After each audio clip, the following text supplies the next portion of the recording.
In this video, we're going to talk about how to find the domain of a polynomial under a square root. So, for talking about square roots, there's something I want you to know. So, let's say you have a number line. This is 0, and then from the number line upwards, this is 1, and then 2, and then 3. Then from the number line downwards, this is -1, and then -2, on up till you get to infinity. Okay, so one thing I want you to know is that numbers from here, from 0 upwards, can be permitted on a square root. So let's say you have the square root of 0. You can say, okay, that's 0, and then you have the square root of 1, which is equal to 1. Okay, so for numbers below 0, like -1 and -2, if you square root them, you would not get a real number again. So the idea behind finding the domain of a polynomial under a square root is that the number inside the square root would have to be, so we have to say x squared minus 6x will have to be greater than or equal to 0. So from here, we can factorize our polynomial. So here we know that x can go into these two. So factorizing it, we have x minus 6 has to be greater than or equal to 0. Okay. So now these 2 points are points of importance. Okay.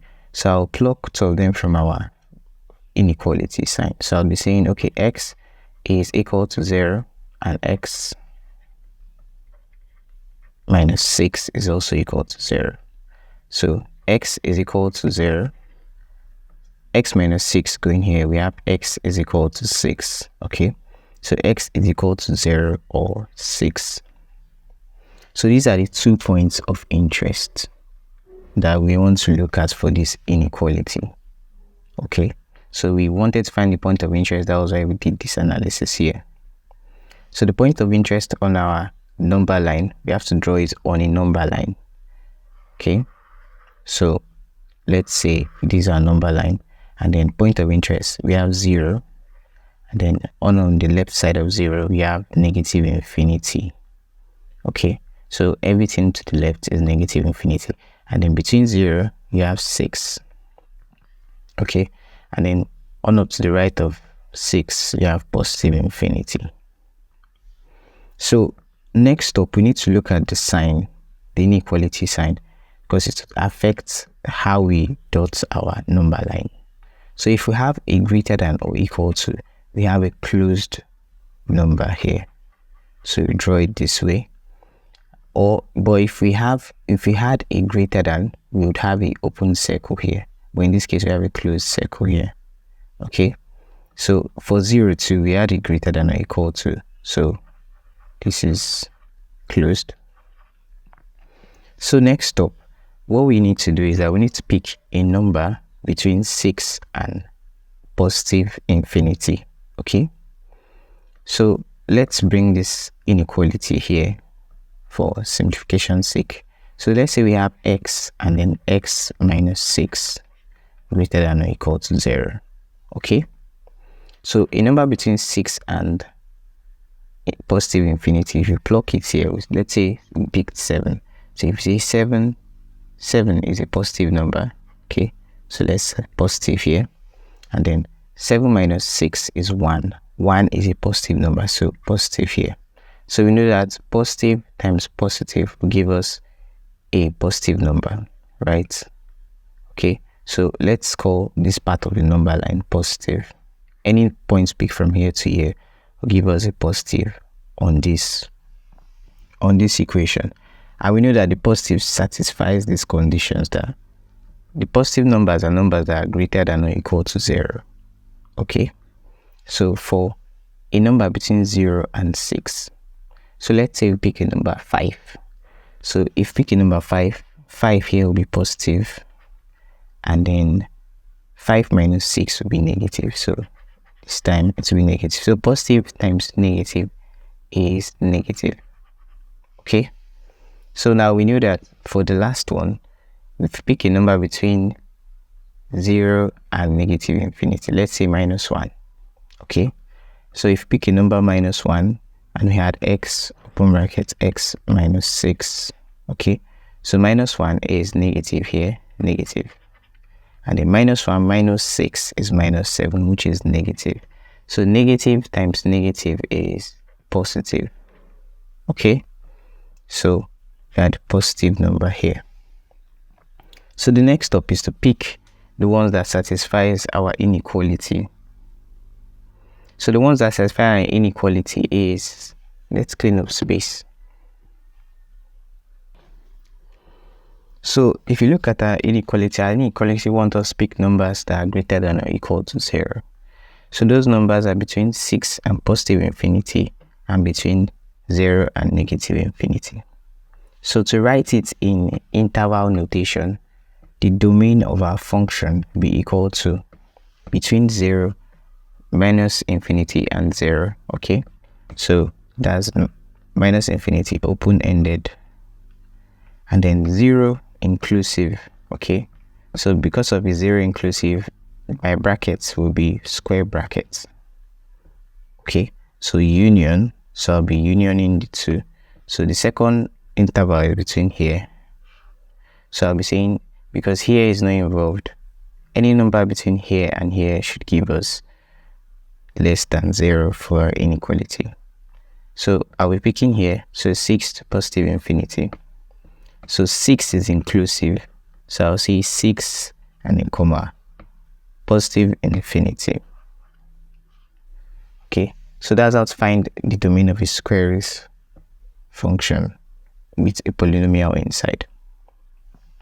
So let's say there's something I also want you to know. Anytime you have a square bracket, it means that your answer is inclusive, just like this place and then this place.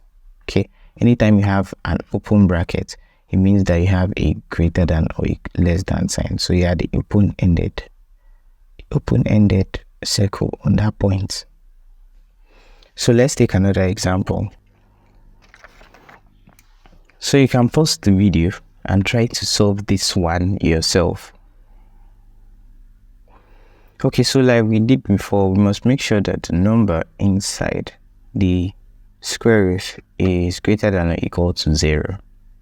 So we have 4x minus x squared minus 3 has to be greater than or equal to 0. So next up we have minus x squared plus 4x minus 3 has to be greater than or equal to 0. So here we can factorize this. So factorizing this, we have x minus 1, and then we have 3 minus x is greater than or equal to 0. Okay, so next up we need to pick our points of interest. So this is a bracket and this is a bracket. So I'll be saying this x minus 1 is equal to 0, and 3 minus x is equal to 0. So this would be x is equal to 1, and we have the 3 going to the other side. This is negative x is equal to negative 3. So we have x is equal to 3. So we know that x equals to 1 and 3. So next up we need to draw our number line. So on our number line we have a number line, and then points of interest is 1 and 3, and then up side of 3 you have positive infinity, and then downside of 1 you have negative infinity. Okay, so next up we need to check plug in values. So looking at our inequality here, we have a greater than or equal to, so that means that this is a closed point and then this is a closed point. Okay, so we have to find a number between 3 and infinity that will plug into our original inequality here. Okay, so let's pick 4. So if we pick 4, we know that if we have let's write our inequality here again. 3 minus x. So we know that if we pick 4, if we have 4 minus 1 is a positive number. So let's say this is positive, and then we know that 3 minus x is a negative number, which is 3 minus 4 is minus 1, which is a negative number. So this is negative. So we know that positive times negative is negative, which we don't want for our inequality. So it means that all numbers from 3 to positive infinity is negative. So the next step is to pick a number between 3 and 1. So a number between 3 and 1, let's say it's 2. So we know that 2 minus 1 is 1, which is positive. 1 is a positive number. And we know that 3 minus 1 is 2, which is a positive number. So we know that positive times a positive number is a positive number, and it satisfies our inequality. So here is a positive number, and then we pick a number between 1 and negative infinity. So let's say that number is 0, okay? So we know that 0 minus 1 is a negative, okay? And we know that 3 minus 0 is a positive.